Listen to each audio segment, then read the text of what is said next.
오늘은 로마서 5번째 시간입니다. 로마서 강의 5번째 시간입니다. 우리 함께 로마서 강의 5번째 시간, 로마서 3장 1절에서 3장 8절인데요. 제목은 보이시는 것처럼 인간에 대한 솔직한 이야기라는 제목으로 오늘도 함께 말씀을 나누고자 합니다. 우리 같이 로마서 3장 1절에서 8절까지 우리 한번 같이 읽어보겠습니다. 그런즉 유대인의 나음이 무엇이며 할례의 유익이 무엇이냐? 범사에 많으니 우선은 그들이 하나님의 말씀을 맡았음이니라. 어떤 자들이 믿지 아니하였으면 어찌하리요? 그 믿지 아니함이 하나님의 믿부심을 패하겠느냐? 그럴 수 없느니라. 사람은 다 거짓되되 오직 하나님은 참되시다 할지어다. 기록된 바 주께서 주의 말씀에 의롭다함을 얻으시고 판단받으실 때에 이기려 하심이라 함과 같음이라. 그러나 우리 불의가 하나님의 의를 드러나게 하면 무슨 말 하리요? 내가 사람의 말하는 대로 말하노니 진노를 내리시는 하나님이 불의하시냐? 결코 그렇지 아니하니라. 만일 그러하면 하나님께서 어찌 세상을 심판하시리요? 그러나 나의 거짓말로 하나님의 참되심이 더 풍성하여 그의 영광이 되었다면 어찌 내가 죄인처럼 심판을 받으리요? 또는 그러면 선을 이루기 위하여 악을 하지 않겠느냐? 어떤 이들이 이렇게 비방하여 우리가 이런 말을 한다고 하니 그들은 정죄받는 것이 마땅하니라. 자, 우리는 지난 시간에 율법을 자신의 의로움으로 여기고 스스로 구원받은 선택받은 자들이라고 여기면서 안주하고 있는 유대인들을 향해서 이제 바울이 과연 그런가라고 일침을 가하는 바울의 이야기를 나누었습니다. 지금 읽은 3장의 본문도요, 사실 지난 시간에 읽었던 2장의 내용과 크게 벗어나고 있지는 않습니다. 거의 같은 흐름상에 있는데요. 지난 2장의 마지막 본문이 혹시 기억나십니까? 할례에 대한 이야기였는데요. 그 내용을 좀 다시 한번 읽어보겠습니다. 로마서 2장 28절에서 29절인데요. 무릇 표면적 유대인이 유대인이 아니요 표면적 육신의 할례가 아니니라. 오직 이면적 유대인이 유대인이며 할례는 마음에 할지니 영에 있고 율법 조문에 있지 아니한 것이라. 그 칭찬이 사람에게서가 아니요 다만 하나님에게서니라. 자, 할례에 관해서는 제가 산상수훈을 통해서도 예전에 말씀을 작년 이맘때였죠. 이제 산상수훈 말씀을 한 8월쯤에 시작을 했는데 아마 그 내용 중에 나오는데요. 바울은 유대인과 이방인을 구분짓는 중요한 요소로서 할례를 예를 들고 있습니다. 할례는 뭐죠? 우리가 이미 아는 것처럼 유대인의 그 남자 아이가 태어나면 난지 8일 만에 생식기의 포피를 자르는 행위죠. 남자아이들에게 하는 거죠. 이것은 이미 창세기에서부터 하나님께서 아브라함에게 명령을 하시죠. 그래서 유대인들에게는요, 창세기부터 쭉 이 당시 때까지도 지금도 그렇지만 절대 빼서는 안 되는 중요한 의식입니다. 바울은 지금 유대인과 이방인을 구분함에 있어서 이 할례를 예로 들고 있는데요. 그러니까 당시의 유대인들은 할례를 기준으로 해서 할례를 받은 사람은 하나님의 사람, 선민이고요. 그렇지 않은 사람은 이방인이 되는 거죠. 그러니까 물론 여기에는 할례가 구원의 상징적인 의미로도 할례를 생각을 하고 있는 겁니다. 그렇기 때문에 유대인에게 있어서 할례는 그야말로 구원의 표식과도 같은 것이죠. 자, 그렇게 오랜 시간 믿고 살아온 그들을 향해서 바울이 느닷없이 뭐라고 하죠? 할례를 몸에다가 행했다고 해서 그것이 할례가 아니라 마음에 할례를 해야 된다. 마음에다가 할례를 받아야 된다. 그게 진짜 유대인이다, 이런 말을 해요. 그러니까 바울의 이런 논리는요, 사실 산상수훈의 예수님의 말씀을 떠올려보면 비슷하죠. 예를 들면 10계명에서 살인하지 말라, 우리가 자주 인용하는 내용인데 예수님이 뭐라 하죠? 살인하지 말라라는 게 사람이 사람을 죽이는 것만 의미하는 것이 아니다. 마태복음 5장 21절 22절인데요. 같이 읽어볼까요? 옛 사람에게 말한 바 살인하지 말라, 누구든지 살인하면 심판을 받게 되리라 하였다는 것을 너희가 들었으나 나는 너희에게 이르노니 형제에게 노하는 자마다 심판을 받게 되고 형제를 대하여 나가라 하는 자는 공회에 잡혀가게 되고 미련한 놈이라 하는 자는 지옥불에 들어가게 되리라. 무서운 얘기죠. 그렇습니다. 예수님은요, 살인만 하지 않았다고 해서 그걸 살인하지 말라는 계명을 지켰다고 볼 수 있는 게 아니다. 그렇게 안심하고 있는 사람에게 뜬금없이 뭐라 그러죠? 형제에게 화내고 바보라고 하고 무시하는 자들도 살인하는 것과 다르지 않다고 말하는 겁니다.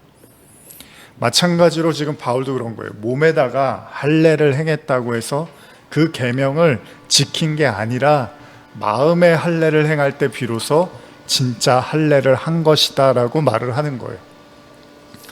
사실 오늘 본문은요, 이제 앞으로 읽을 본문은요, 제 개인적으로도요, 이게 사실 인간에 대한 이제 이야기를 바울이 하고 있는데 어떻게 보면 굉장히 혹독합니다. 가혹하게 지금 인간에 대해서 평가를 하고 판단을 하고 있는데, 일단 바울은 유대인들의 그 잘못된 선민의식과 율법을 통한 스스로의 의에 대해서 굉장히 신랄한 비판을 하면서 도대체 인간이라는 게 뭘까라는 이제 질문을 해요. 인간이라는 게 뭘까? 그리고 거기에 대한 이제 해답으로 오늘의 이제 말씀을 거론을 하는데, 그 인간에 대한 분석, 평가, 이걸 이제 내놓기 시작합니다. 근데 이게 사실은 바울이 뭐 직접 쓴 건 아니고 시편에 있었던 그 말씀들을 이제 인용을 하는데, 그런데 일단 우리가 지금까지 읽은 그 앞서 읽은 8절까지의 내용에서도 이제 이런 내용들이 이제 등장을 해요. 그게 뭐냐면 3장 4절에 읽으신 것처럼 뭐라고 표현하냐면, 사람은 다 거짓되되 오직 하나님은 참되시다, 이런 이제 식의 표현들을 계속합니다 앞으로. 그러니까 인간은 완전히 아니고 하나님만 옳다, 이제 이 이야기를 계속 반복을 해요. 여기서 사용하고 있는 그 거짓되다, 예를 들면 사람은 다 거짓되되 하나님은 참되시다라고 할 때 여기 거짓되다라는 원어의 의미도 그냥 말 그대로 거짓말쟁이라는 뜻이 있습니다. 그러니까 바울의 말대로 보면 인간이 모두 다 거짓말장이고요, 하나님만 참되고 신실한 참말을 하시는 분이다라고 이야기를 하는 거예요.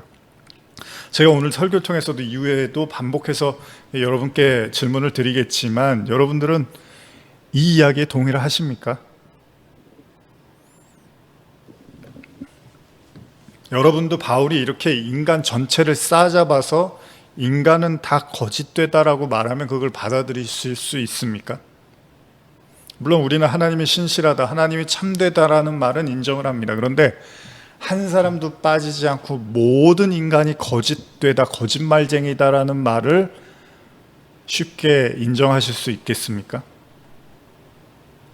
이런 바울의 이야기는요, 그렇다고 해서 우리의 불의함이 하나님의 의로움을 나타내는 데 사용되어진다면 하나님이 우리를 심판하실 이유가 없지 않느냐고 또 반문도 이게 뭐냐면, 하나님이 의로우신 분인데 그 의로우심을 나타내기 위해서 인간이 불의하다라는 거예요. 그러면 하나님의 의로움을 나타내기 위해서 인간이 불의하고 죄를 짓는 건데 하나님이 그거 가지고 뭐라고 할 수 있겠느냐, 이렇게 반문을 하는 거예요. 무슨 말이냐면, 어차피 인간은 거짓된데 그것이 오히려 하나님의 참되심을 드러낸다면 굳이 하나님께서 인간을 심판하실 이유가 있겠느냐라고 말을 하는 사람들이 있었는데, 바울은 그건 잘못된 것이라고 단호히 이야기를 한다는 겁니다. 그러니까 하나님께서 선하심을 나타내기 위해서 계속 인간이 악을 행해도 된다는 생각은 성경의 바른 가르침이 아니라는 겁니다. 물론 인간은 죄인이 맞습니다. 하지만 성경의 가르침은 죄인된 인간이 그냥 그 자리에서 계속 머물러서 죄만 계속 짓고 있으라는 것이 성경의 가르침이 아니잖아요. 그래야지 하나님이 선하다는 게 드러나, 이렇게 말하고 있지 않잖아요. 반드시 믿음을 통해서 의에 이르라고 하잖아요. 그리고 그리스도의 장성한 분량까지 자라나야 된다고 말을 하고 있단 말이에요. 그러니까 인간은 원래 악하니까 그냥 그렇게 살면 돼. 하나님은 선해. 인간은 원래 악해. 끝. 그래서 하나님이 인간을 심판하실 수 없어, 이렇게 말하지 않는단 말이죠. 그래서 그런 의미에서 하나님의 심판하실 근거가 없다고 생각하는 건 잘못된 거다, 이제 바울이 이야기를 해요. 그러면서 바울은 다시 3장 1절에서 8절까지의 말씀을 정리라도 하듯이 이렇게 말을 한대요. 3장 9절 보시면 요거 앞서 읽은 내용들의 이제 마치 정리 같은 말씀인데, 3장 9절 한번 같이 읽어볼까요? 그러면 어떠하냐? 우리는 나으냐? 결코 아니라. 유대인이나 헬라인이나 다 죄 아래에 있다고 우리가 이미 선언하였느니라. 그렇습니다. 사실 바울이 로마서를 시작하면서 계속해서 강조하고 싶었던 이야기가 이건데요.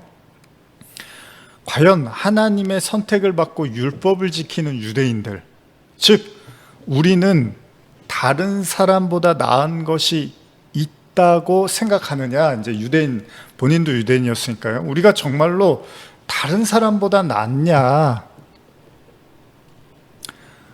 또 여러분 자신에 대한, 우리 자신에 대한 이기도 해요. 바울은 절대 아니라는 겁니다. 사람들이요, 보통 회식이나 이런 모임을 하다 보면 흔히 하는 뭐 게임이라고 해야 되나요? 게임 아닌 게임 중에 야자 타임이라는 거 있죠. 이게 보통 우리가 이제 어떻죠? 이 회사라든지 뭐 여러 가지 그 공동체 안에서 그 나이나 직급이나 뭐 선배, 후배 이런 상하책의 관계가 있잖아요. 여기서 좀 벗어나서 좀 동등한 위치에서 친구처럼 서로 말을 놓고 하고 싶은 말을 내뱉는 그런 거죠. 그러니까 친분 쌓기 위해서 하는 건데, 물론 이게 이제 좀 과해지면 오히려 친분이 아니라 싸움이 나기도 하는데, 적절히 잘 사용하게 되면 또 어떻죠? 서로 몰랐던 진심도 알게 되고 상대방이 나 때문에 많이 힘들었구나라고 이해의 폭도 넓어지게 됩니다. 또 반대로 아, 나를 그렇게 아끼고 사랑했었구나라는 진심도 알게 되는 거죠. 이게 뭐냐면 그야말로 동등한 눈높이에서 말을 하는 거예요. 이거 야자 타임이라고 우리 하잖아요. 그리고 요즘 금수저, 흙수저 이런 말도 많이 쓰죠. 뭐 이런 얘기죠. 넌 태어날 때부터 금수저지만 난 태어날 때부터 흙수저였어. 드라마에서 이런 말들 하죠. 이 태생의 환경에 대한 이제 표현을 쓰기 위해서 쓰는 말이잖아요. 그러니까 바울은 지금 하나님과 인간이라는 신앙과 구원의 문제에서 그 누구도 다른 조건과 환경일 수 없다라는 것을 말하고 있다는 거예요. 그러니까 우리가 달리기를 하면 어떻게 하죠? 뭐 그 사람이 어떻든 뭐 대단하든 대단하지 않든 달리기를 할 때 어떻게 하죠? 육상할 때 같은 출발선에서 똑같이 서야 되잖아요. 조금이라도 그 출발선을 조금이라도 넘으면 부정 출발이 되는 거고 실격 처리가 되잖아요. 세상은요, 상하 체계가 분명한 것 같고 태생 환경이 다 달라서 무언가 누구에게는 유리하고 누구에게는 불리한 것 같고 이런 생각을 하잖아요. 아니 왜 저 사람은 태어날 때부터 저래? 왜 저 사람은 태어날 때부터 저래? 막 이런 우리 자신도 그런 생각들 많이 하고 살기도 했잖아요. 그리고 또 어쩔 수 없는 그 상하체계 때문에 하고 싶은 말도 못하고 때로는 지배받고 뭐 억압당하기도 하죠. 억압을 하기도 하고. 근데 바울은 구원의 문제에 있어서만큼은 유대인이나 헬라인이나 그 누구도 출발선에서 단 1mm도 앞서 있을 수 없다는 겁니다. 그쵸? 구원은 동등한 위치에서 출발하는 거라는 거예요. 바울은 이게 굉장히 이거를 강조를 해요. 이게 제가 지난주에 말씀드린 다윗의 그 범죄 이야기를 제가 예를 들어서 이제 설교를 했잖아요. 간단히 요약하자면 다윗은 일찍이 사무엘로부터 기름 부음을 받아 무언가 소위 우리가 말하는 금수저 같은 인생을 살 것처럼 보입니다. 그죠? 하나님이 택했으니까 이야 이제 앞길이 아주 그냥 창창하겠구나, 앞길이 아주 꽃길만 걷겠구나 이런 생각을 했는데 오히려 사울이라는 또 다른 기름 부음 받은 왕으로부터 끊임없이 시달립니다. 꽃길은 고사하고요, 그냥 평범한 삶도 못 살아요.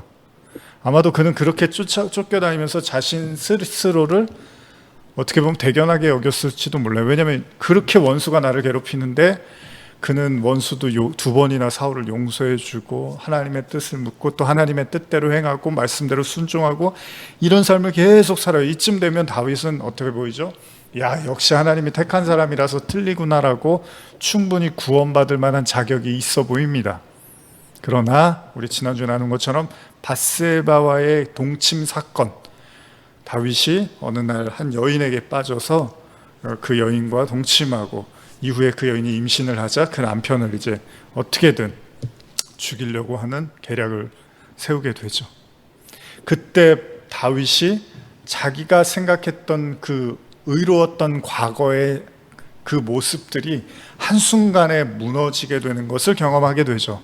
다시 말하면 자기가 기름 부음 받은 게 자기가 의로워서 받은 것도 아니고 또 자기가 원죄, 죄라는 것과 무관한 자도 아니었다라는 것을 알게 되는 거죠. 어떻게 보면 지금까지는 이 사건 이전에는 다윗이 스스로에게 되게 감동하면서 살았을지도 몰라요. 우리도 그런 경우 있잖아요. 뭔가 내가 되게 대견스러운 것 같고, 내가 되게 아주 강직한 것 같고, 내가 아주 되게 신실한 것 같고, 막 본인한테 막 감동받는 경우가 있잖아요. 다윗이 아마 그러고 살았을 거예요. 참, 내가 생각해도 나는 참 괜찮다. 근데 한 방에 무너집니다.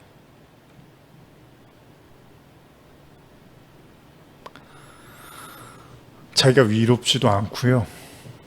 죄와 무관한 사람도 아니었다는 거예요. 그 역시 또 자신을 괴롭히던 사울을 비롯한 모든 사람과 동등한 구원의 출발선에 서 있다는 것을 깨닫게 되는 거죠. 지난 시간에도 나누었지만 인간이 이 사실을 받아들이는 것이 결코 쉽지가 않습니다. 그렇기 때문에 성도는 자신이 알던 모르던 짓고 있는 수많은 죄악을 통해서요, 반드시 이 사실을 깨달아야 되는 거예요. 예수님의 이야기를 빌린다면요, 어떤 이는 누군가에게 살인을 하고도 그 잘못을 인정하지 않을 수 있는 반면에 어떤 이는 누군가에게 바보라고 한 것만으로도 자신의 죄를 뼈저리게 느끼며 아파하기도 한다는 거예요. 여러분들은 어떠십니까? 이건요, 꼭 죄의 크기와 비례된다고 볼 수 없습니다. 사람마다 틀리다는 거예요. 엄청난 죄를 짓고도 그게 뭐 어때서 이런 사람이 있는데, 아주 작은 잘못인데도 참 내가 부족하구나, 내가 정말로 죄를 많이 짓고 사는 정말 약한 자구나라고 막 자기를 인정하는 사람들이 있다라는 거예요. 어찌되었던 간에 성도는요, 그 삶에서 나타나는 죄를 통해서 반드시 다윗과 같은 처절한 고백과 회개를 하게 된다는 겁니다. 성도는 그렇다는 거예요. 성도는. 그래서 바울의 말처럼 이거는 죄를 가진 모든 인간의 현 주소라는 거예요. 한 번은 지나치게 돼 있다는 거예요. 반드시 다윗과 같은 그 참회의 시간을 겪게 되고 인간 실존에 대해서 이해하고 깨닫는 시간을 한 번은 아주 깊게, 그 한 번이 뭐 제가 하루를 얘기하는 게 아닙니다. 며칠 얘기하는 게 아닙니다. 정말 그 기간이 존재할 거라는 거예요. 그렇게 죄를 깨닫고 인간이 어떤 존재인지를 깨닫고, 바울도 그렇잖아요. 다메섹 도상에서 그리스도인들 핍박하러 막 돌아다니다가 다메섹 도상에서 하나님의 빛을 보고서 그때부터 이렇게 깨지는데 그 시간들이 적지 않습니다. 결코 짧지 않습니다. 그리고 나서 바울이 로마서를 쓰면서 지금 오늘의 본문에서 충격적인 인간에 대한 묘사를 해요. 이게 참 어떻게 보면은 제가 이따가도 말씀드리겠지만, 이렇게까지 인간을 얕잡아 봐도 되나? 이렇게까지 인간에 대해서 말해도 되나? 이런 생각이 들 정도예요. 한번 읽어볼까요? 로마서 3장 10절에서 18절인데요. 기록된 바 의인은 없나니 하나도 없으며 깨닫는 자도 없고 하나님을 찾는 자도 없고. 잘 읽으면서 생각해 보세요. 이게 지금 우리들의 모든 인간의 모습이래요. 다 치우쳐 함께 무익하게 되고 선을 행하는 자는 없나니 하나도 없도다.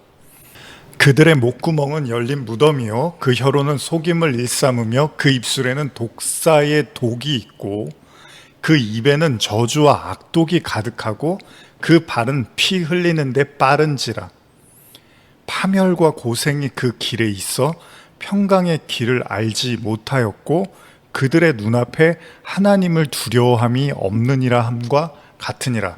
여러분, 이 본문을 읽을 때 잊지 마셔야 될 건 의인이 없나니 하나도 없다고 하잖아요. 그럼 바울도 여기에 지금 포함이 된다는 얘기가 아니에요. 자기도 지금 포함을 하고 있는 거라면 지금 바울을 포함해서 모든 인간의 실존, 이렇게 지금 묘사를 하고 있어요. 제가 예전부터 이 본문을 이제 설교를 하거나 이 본문을 인용할 때 저는 성경에서 이렇게 인간을 무겁고 무력하게 약하게 묘사한 본문이 얼마나 있겠나라는 생각을 하게 됩니다. 물론 구약에서 특히 에스겔서라든지 이런 데서 종종 그 인간의 강팍함, 이스라엘 백성의 강팍한 모습 때문에 하나님이 아주 그들의 죄성을 낱낱이 드러내는 그런 구절들이 있습니다. 그런데 지금 신약에 넘어와서 이 지금 읽은 바울의 본문도 만만치가 않습니다. 물론 이게 바울이 직접 쓴 게 아니라 시편에 나온 그 인간에 대한 묘사들을 바울이 이렇게 조합을 해서 지금 쓰고 있는 건데요. 혹시나 지금 이 내용을 제대로 이해 잘 듣지 못하셨을 분들을 위해서 제가 현대어 성경으로 조금 더 풀어서 한 번 더 읽어드릴게요. 이게 지금 바울이 생각하는, 왜냐하면 아무리 성경을 인용했어도 바울이 그걸 동의하니까 쓴 거 아니에요. 그러니까 바울이 보는 인간의 실존이 이렇다는 거예요. 다시 한번 여러분 들어보세요. 로마서 3장 10절에서 18절 현대어 성경입니다. 성경에 기록된 그대로입니다. 어리석은 자들은 뻔뻔스럽게도 하나님이 어디 있느냐고 잘도 말하는구나. 하나같이 썩어 빠져 흉측한 짓만 저지르고 혹시나 깨달음이 있는 이 있을까? 하나님을 찾는 이 있을까 하여 찾아보시나 모두 다 딴 길로만 걸어가 하나같이 썩어버렸구나. 착한 일 하는 이 찾을 수 없구나. 도무지 없구나. 저것들이 뇌까리, 이 뇌까리란 표현이요, 되풀이하여 중얼거리다라는 말인데요. 저것들이 뇌까리는 말 한마디인들 어찌 믿을 수 있나요? 생각하는 것마다 못된 것뿐이고 목구멍은 열려있는 무덤이라. 혀에 발린 말밖에 할 줄 모릅니다. 하는 말마다 저주요 거짓이요 으름장입니다. 남 욕이나 하고 꼴보기 싫다는 말이 아예 입에 발렸습니다. 모두 다 딴 길로만 걸어가 하나같이 썩어버렸구나. 착한 일 하느니 찾을 수 없구나. 도무지 없구나. 여러분 동의가 되십니까? 제가 계속 강조해서 말씀드리는데 지금 이게 모든 인간의 실존에 대한 바울의 솔직한 고백입니다. 착한 일 하는 사람이 하나도 없대요. 모두 다 하나같이 썩어버렸대요. 나쁜 말만 중얼거리고요. 혀에 발린 말밖에 못하고 저주와 거짓 으름장만 있대요. 남 욕이나 하고 꼴 보기 싫다는 말이 아예 입에 발렸대요. 하나님을 찾는 사람이 하나도 없대요. 이런 본문이 도대체 왜 바울이 이렇게까지 인간에 대한 묘사를 할까? 사실 바울이 그리고 있는 죄인의 모습은 굉장히 충격적이라고 할 수 있습니다. 문제는 이것이 바울이 특정한 죄인을 겨냥하고 있느냐? 제가 아까도 말씀드렸지만은 3장 10절에서 의인은 없나니 하나도 없나니의 말씀처럼 어떤 특정한 사람에 대한 지칭이 아니라 모든 인간의 실체, 자기를 포함해서 이 실체가 이렇다고 까발리고 있는 거잖아요. 여러분들은 혹시 이 본문을 읽을 때 누구를 떠올리십니까? 내가 그렇다라고 생각이 되십니까? 아니면 그 나쁜 어떤 여러분들을 되게 힘들게 하고 괴롭혔던 사람들에 대한 맞아, 그 사람들이 이렇게 행동하고 이렇게 살지, 이런 생각을 하십니까? 아무리 봐도 이거를 나라고 하기는 좀 힘드시지 않겠습니까?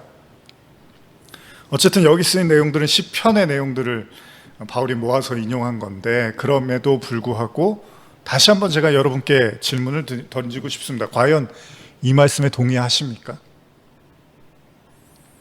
동의 안 하시면 이것도 문제예요. 그럼 바울이 뭔가 정신 상태가, 바울이 뭔가 멘탈이, 소위 우리가 말하듯이 뭔가가 멘탈이 깨져서 하도 고생을 많이 하고, 그래서 뭔가 이렇게 인간에 대해서 자꾸 어둡게 생각하는 거 아닌가, 상처를 하도 많이 받아갖고 이런 소리를 하는 건가, 이런 생각을 할 수도 있단 말이에요. 근데 여러분들은 정말 어떻게 생각하십니까? 바울이 말하는 인간상에 대해서 동의를 하십니까?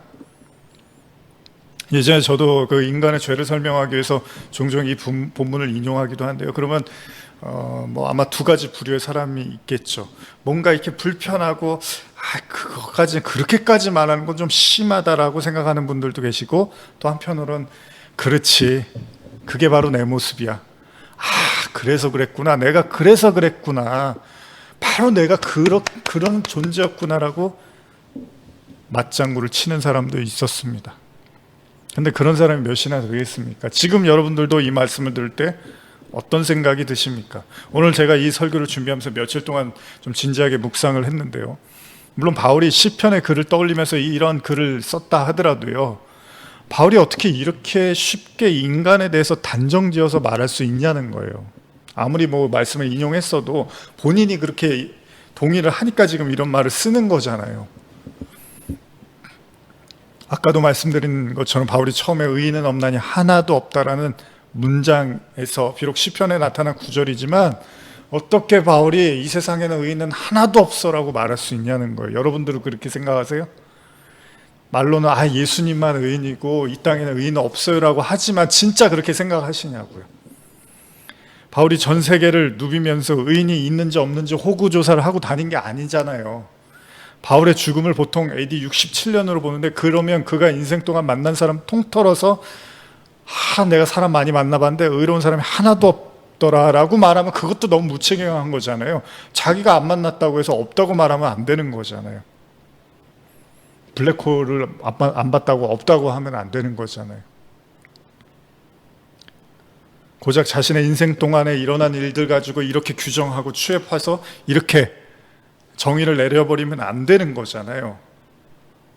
그리고 이어지는 바울의 묘사는 더더욱 가관이죠. 깨닫는 자도 없고 하나님을 찾는 자도 없고 다 치우쳐 선을 행하는 자가 하나도 없다. 그러면은 여러분 주위에 다 그래요? 여러분 그렇게 생각하세요? 아무도 선을 행하지 않고 아무도 깨닫지 않고 하나님을 찾지도 않고 그래요?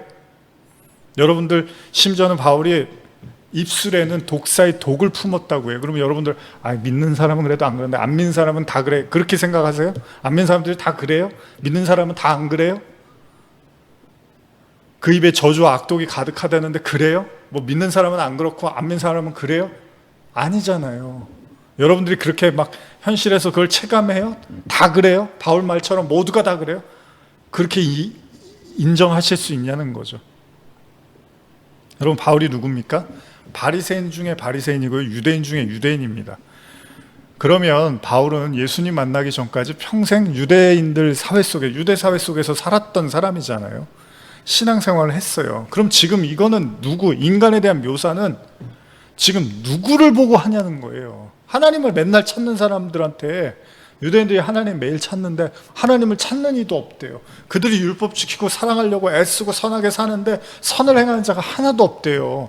바울이 이방 땅에 가서 하나님 안 믿는 사람들 보고서 그랬으면 그래서 그랬나? 그럴 수 있는데, 바울이 지금 유대 사회 속에서 살았던 사람이에요. 바리새인 중에 바리새인이 뼛속까지 그렇게 살았던 사람이에요. 하나님을 찾던. 근데 지금 너무 이거는 무책임하게 바울이 인간에 대해서 평가를 해버린 거 아닐까요?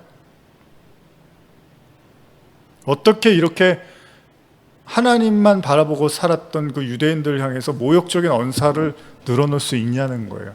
물론 유대인만 이야기하는 건 아니죠. 유대인이나 헬라인이나 이방인 모두가 지금 다 똑같다라고 얘기를 한 거니까. 그러나 어쨌든 간에 바울은 그 유대 사회 속에서 하나님을 믿는 사람들을 많이 보고 살았는데도 이런 말을 한단 말이야. 아무도 없다는 거야. 너희들도 아니다라고 얘기를 한 거잖아요. 만일 바울이요 다윗처럼 사울과 같은 원수가 있어서 기가 막힌 핍박을 받았다면 아마도 우리는 이 대목에서 그래, 사울과 같은 사람은 충분히 이러고도 남겠지.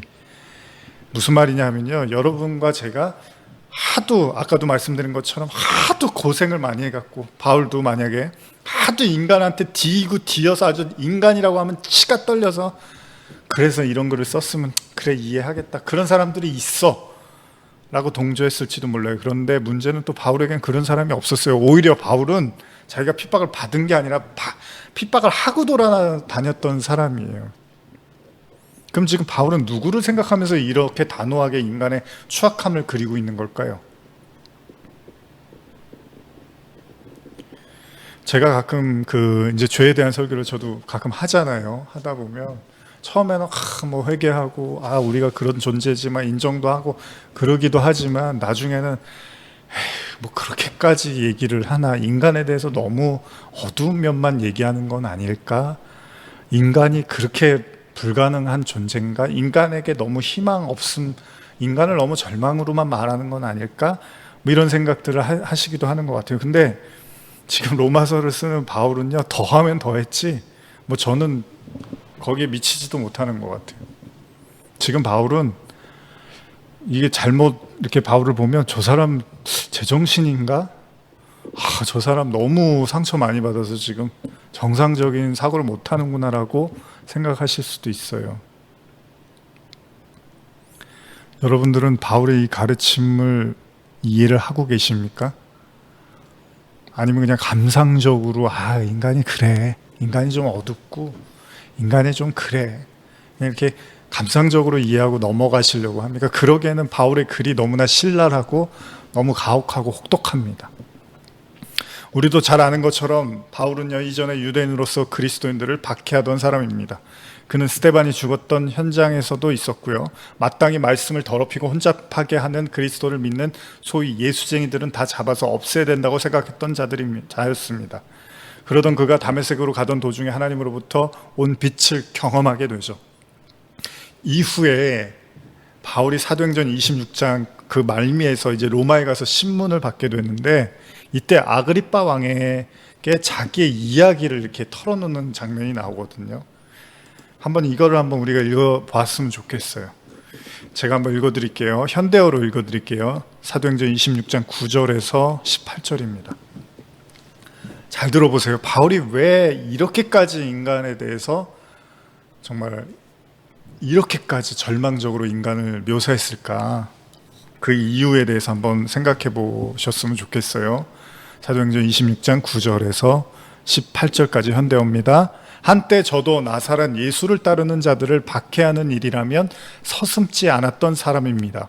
그래서 대제사장들의 앞잡이가 되어 예루살렘에서 많은 성도들을 감옥에 쳐넣었으며 그들을 사형에 처하려고 판결할 때는 그 일에 찬성하는 표를 던졌습니다. 저는 각지의 회당을 돌아다니면서 그리스도인들에게 그리스도를 저주하고 모진 고문을 가한 적도 여러 번 있었습니다. 그것도 부족해 심지어는 이방 여러 도시에까지 박해의 손을 뻗치게 되었습니다. 제가 바로 그런 임무를 띠고 대제사장들에게서 권한과 지령을 받아가지고 다메섹으로 갈 때였습니다. 그날 정오쯤이었는데 태양보다도 더 눈부신 빛이 하늘에서 저와 제 일행을 두루 비추었습니다. 저희는 그만 모두 땅에 엎어지고 말았습니다. 바로 그때 저는 우리 히브리 말로 사울아 사울아 왜 내가 나를 박해하느냐, 가시돋친 채찍에 발길질 하다가는 너만 다칠 뿐이다 하고 제게 말하는 소리를 들었습니다. 당신은 누구십니까? 하고 내가 주님 묻자 주님이 대답하셨습니다. 나는 내가 박해하는 예수이다. 자, 일어나라. 내가 내게 나타난 것은 너를 내 종과 내 증인으로 삼기 위해서다. 너는 이 경험과 후에 또 여러 번 내가 내게 나타내 보일 일을 세상에 전하여라. 내가 너를 내 동족과 이방인들 속에서 건져내 다시 이방인들에게 보내려는 것은, 잘 들어보세요, 보내려는 것은 그들의 눈을 뜨게 하기 위해서이다. 그래서 바른 자세를 갖고 죄를 회개하여 사단의 흑암의 세력에서 벗어나 하나님의 빛 가운데서 살도록 하려는 것이다. 그러면 그들은 나에 대한 믿음으로 그들의 죄를 용서받고 죄가 깨끗이 씻어진 모든 사람들과 함께 하나님의 상속을 받게 될 것이다. 그렇습니다. 바울은요, 자신의 인생을 송두리째 바꿀 만한 사건을 경험하게 되죠. 그 충격이 너무나 커서 바울은 후일에도 지금 읽은 이 본문처럼 왕 앞에서도 간증을 해요. 그러면서 자신의 경험을 이야기를 합니다. 어떻게 보면 수백 가지의 논리를 이야기하는 것보다 그냥 바울 입장에서는 자신이 만난 하나님을 이야기하는 게 더 빨랐다고 생각했는지도 몰라요. 그리고 그게 뭐죠? 한마디로 완전히 하나님의 뜻과 반대로 살아온 자신을 이제 깨닫게 되죠. 바울은요, 이런 하나님과의 충격적인 만남에서 결국 하나님의 음성을 듣죠. 아까 제가 읽어드렸지만 하나님께서 빛으로 임하시고 예수님이 뭐라고 하십니까? 제가 개역개정 성경으로 한 번 더 읽어드릴게요. 사도행전 26장 17절 18절인데요. 잘 들어보세요. 이스라엘과 이방인들에게서 내가 너를 구원하여 그들에게 보내어 그 눈을 뜨게 하여 어둠에서 빛으로 사탄의 권세에서 하나님께로 돌아오게 하고 죄사함과 나를 믿어 거룩하게 된 무리 가운데서 기업을 얻게 하리라 하더이다. 여기서 기업은 하나님의 나라를 의미하죠. 바울은요, 이 충격적인 사건을 통해서 깨닫습니다. 뭘요?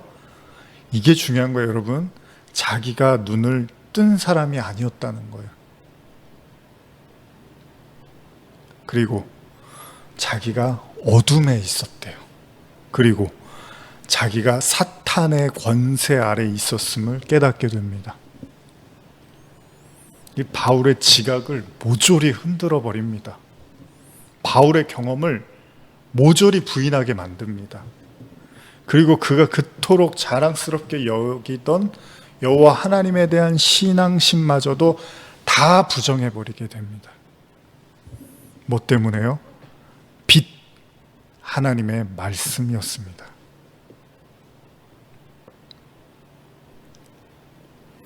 제가 왜 이 본문을 읽어드리냐면요, 아까도 제가 말씀드렸지만 이 회개와 관련된 인간의 실존을 묘사하고, 그래서 회개에 대한, 죄에 대한 설교를 하다 보면 아마 어떤 분들은 그런 생각을 할 거예요. 뭔가 이렇게 좀 너무 이렇게 암울하고 우울한 거 아니야, 저 사람 자꾸 저런 얘기하는 거 보니까 뭔가 가정 뭐 환경이 좋지 않은가, 뭐 그런 어떤 식으로 이렇게 접근하는 경우가 있어요. 물론 그럴 수 있어요. 그런 과정 환경 속에서 좀 인간에 대해서 실망하고 그런 마음들이 있어서 좀 그런 인간적인 어떤 심리적인 것으로 사람을 판단할 수도 있지만, 그럼 바울은 뭐냐고요. 바울이 아주 심각하게 인간에 대한 이야기를 하는 게 바울이 뭔가 가정 환경 문제였습니까? 바울이 잘하는데 이렇게 문제가 있어서 그런 게 아니잖아요.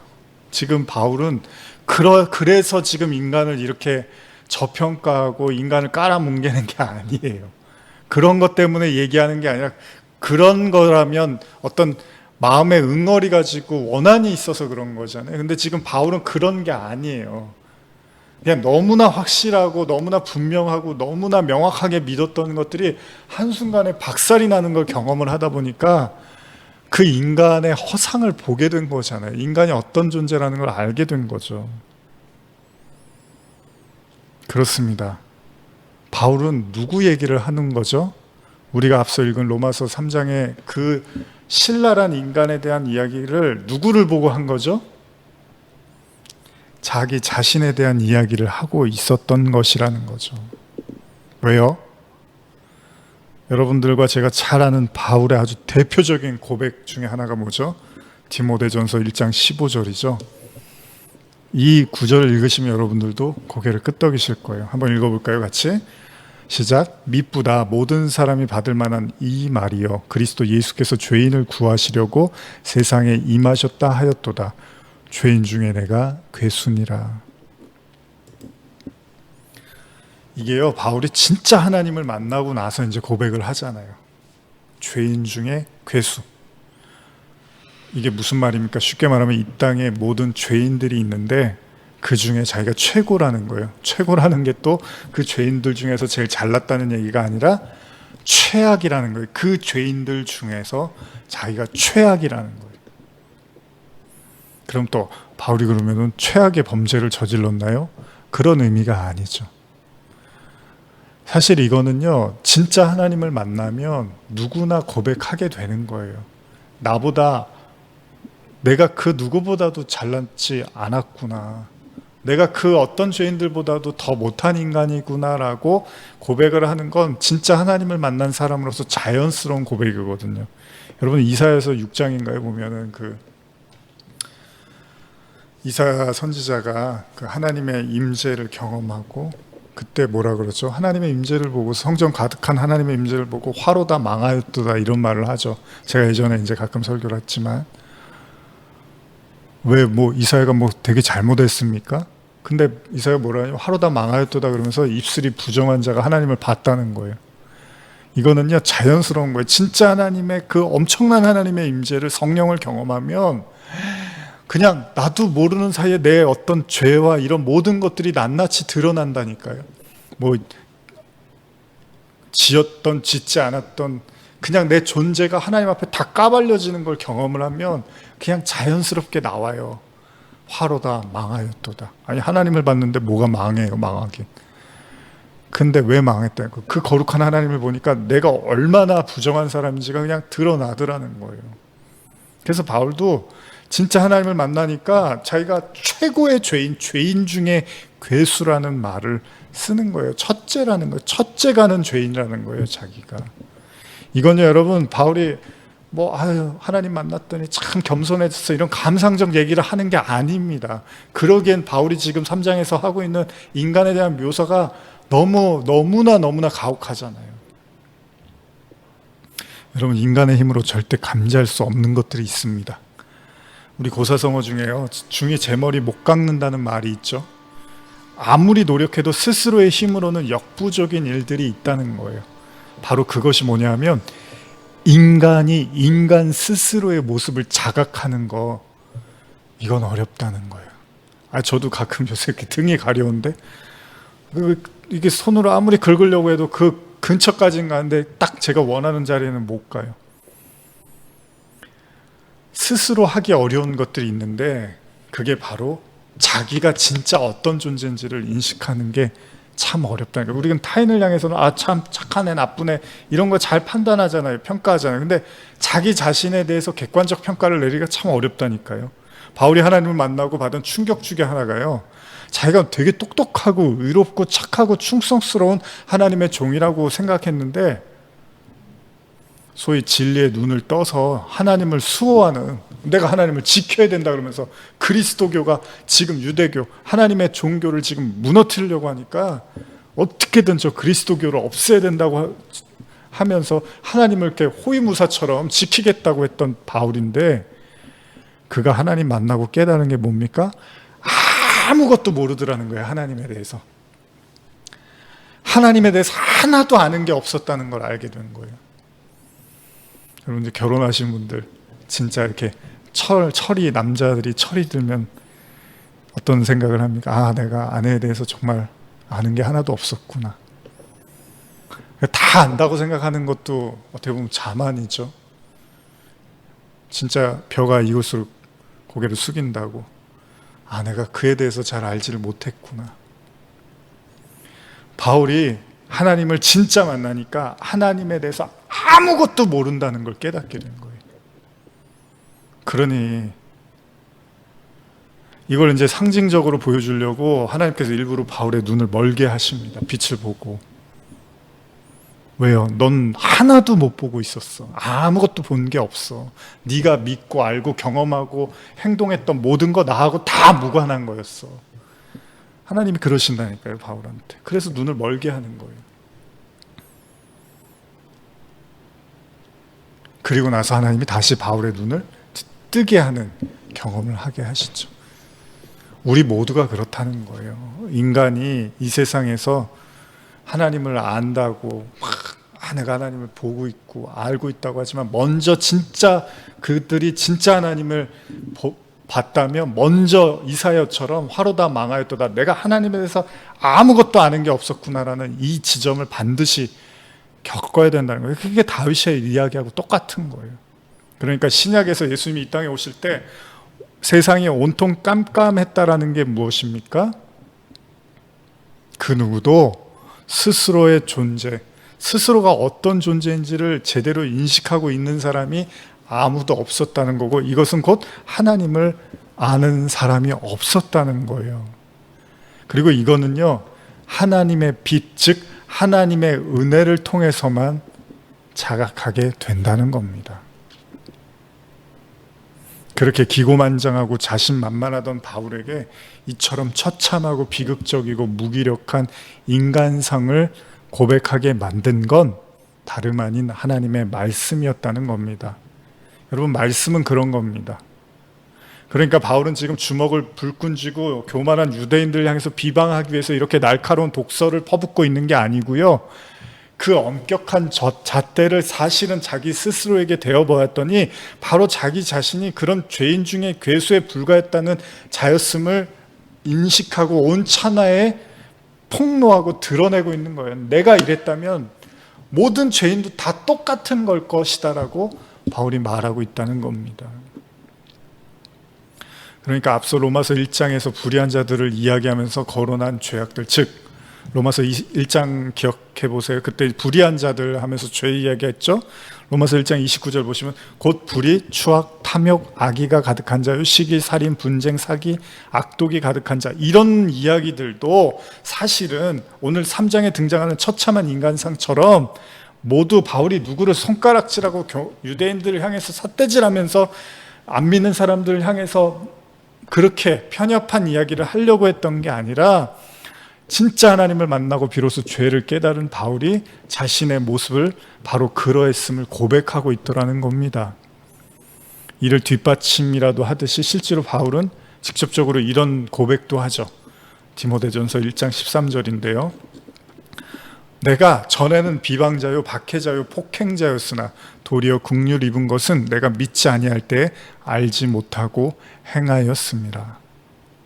자기를 비방자, 박해자, 폭행자, 자기를 그렇게 얘기를 하잖아요.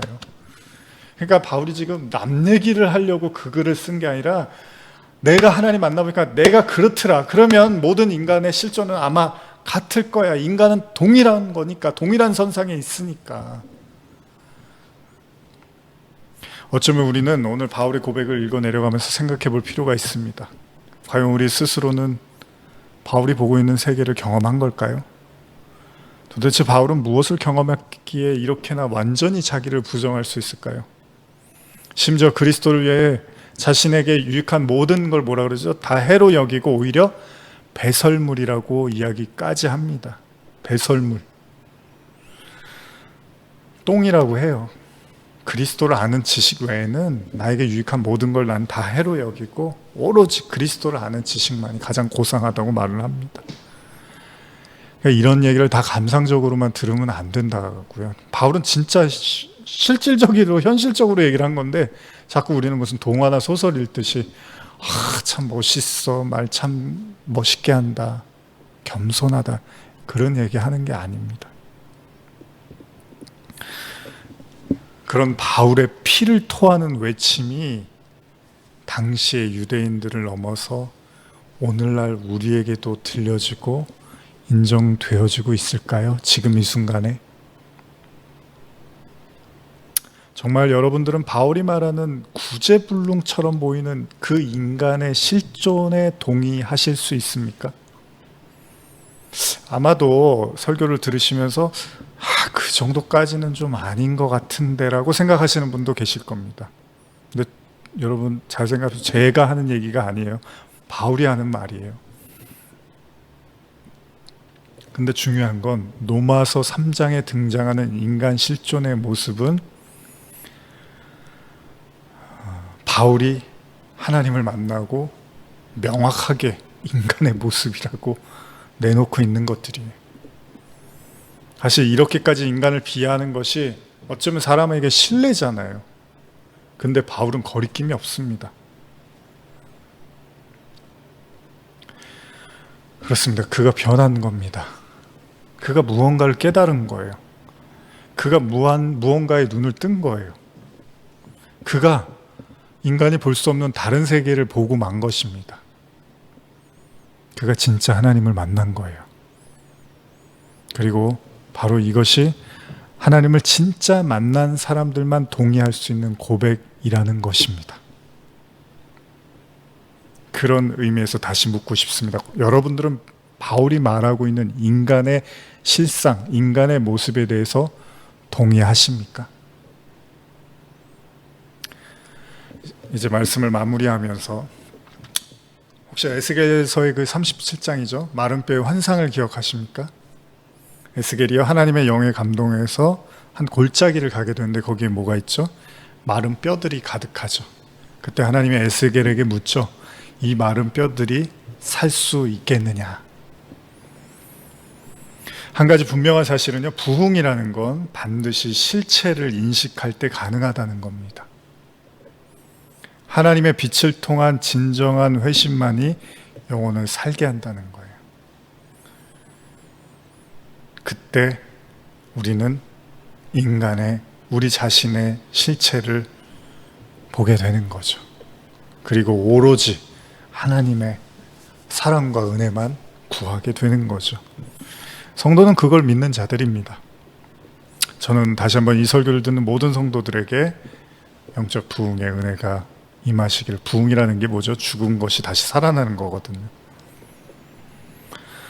임하시기를 간절히 축복합니다. 이제 두 구절을 더 읽고 오늘 설교를 마무리하고자 합니다. 로마서 3장 19절 20절 같이 읽어볼까요?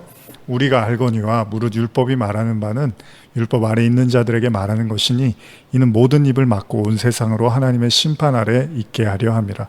그러므로 율법의 행위로 그의 앞에 의롭다 하심을 얻은 육체가 없나니 율법으로는 죄를 깨달음이니라.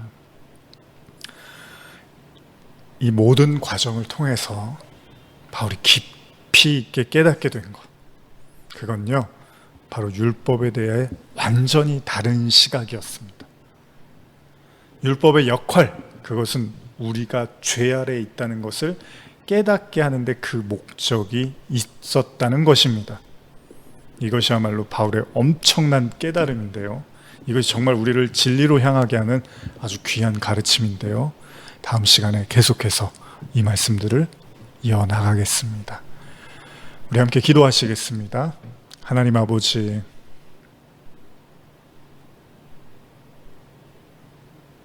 오늘 바울의 고백을, 바울의 솔직한 인간에 대한 그 고백을 우리는 동의합니까? 아니면 동의하지 못하고 있습니까? 다메섹 도상에서 감당할 수 없는 하나님의 빛을 통하여 그 모든, 바울의 모든 세계가 깨지고 하나님의 세계가 들어왔던 것처럼 오늘 이 말씀을 듣는 모든 성도들의 영혼, 마음 가운데 하나님의 영이, 하나님의 나라가 침노하여 우리를 정복하게 하여 주시옵소서. 감사드리며 예수님의 이름으로 기도드립니다. 아멘. 자, 이제 찬양 한 곡 부르고 축도로 모든 예배를 마치고자 합니다. 광고 말씀, 특별한 광고는 없고요. 계속되는 이제 우리가 코로나 확산으로 인해서 온라인으로 이렇게 예배를 드리고 있는데요. 그래도 여러분, 오늘 계속 말씀 나누고 있지만 말씀으로, 기도로 성도가 할 수 있는 것은 말씀 듣고 기도하는 거죠. 어디에 계시든지 간에 좌절하고 낭망하시지 마시고 하나님 바라보시고 모든 여러분들의 기도 제목들 하나님께 다 고하시고 하나님의 도우심과 은총 가운데 걸어가시기를 간절히 바라고요. 다음 주에도 계속해서 온라인으로 각 가정에서 예배를 드리겠습니다. 우리 병상에 계신 우리 성도님도 기억해 주시고요. 참 긴 시간, 참 힘겨운 시간을 보내고 계십니다. 우리 가족들과 또 우리 성도님 기억해 주시고 하나님의 이끄심과 인도하심 늘 함께 해달라고 기도해 주셨으면 좋겠고요. 또 이렇게 어려운 가운데서 또 사업하시고 또 일하시는 가운데서 하나님께서 다 살펴주셔서 또 가장 좋은 길로 이끌어 주시기를 또 기도해 주시고요. 무엇보다 한 분 한 분의 건강과 또 마음의 평안이 주님께서 함께 달라고도 또 기도해 주셨으면 좋겠습니다. 자, 이제 오늘 마무리하면서 그냥 우리 목소리로 찬양했으면 좋겠습니다. 좋은 것 같아요. 모르겠어요, 여러분들은 어떠신지. 저는 목소리로 우리 마음을 모아서 우리 왕이신 나의 하나님 이 찬양 부르면서, 하나님, 내가 바울처럼 내 모든 세계를 내려놓고 왕이신 하나님을 높이기를 원합니다. 하나님을 나의 왕으로, 주인으로 모시기를 원합니다. 그런 마음으로 왕이신 나의 하나님, 우리 목소리로 찬양하고 축도로 마치겠습니다. 왕이신 나의 하나님, 내가 주를 높이고 영원히 주의 이름을 송축하리이다.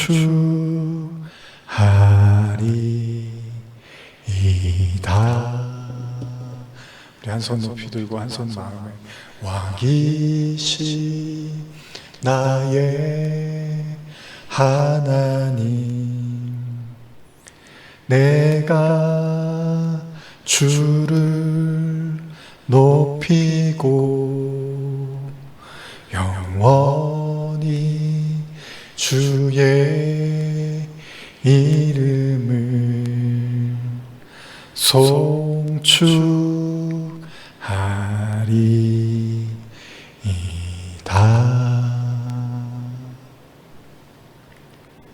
지금은 우리 주 예수 그리스도의 은혜와 하나님 아버지의 사랑과 성령의 교통하심이 하나님을 경험하고 자신의 모든 것을 내려놓고 오로지 하나님만을 인정하고 받아들이며 진정한 부흥을 경험하였던 바울의 삶처럼 그렇게 우리 자신을 내려놓고 인정하고 고백하고 영원하신 하나님만 바라보기를 사모하며 예배드리는 모든 성도들 머리 위에 지금부터 영원히 함께 있을지어다. 아멘. 영원히 주의 이름을 송축하리이다.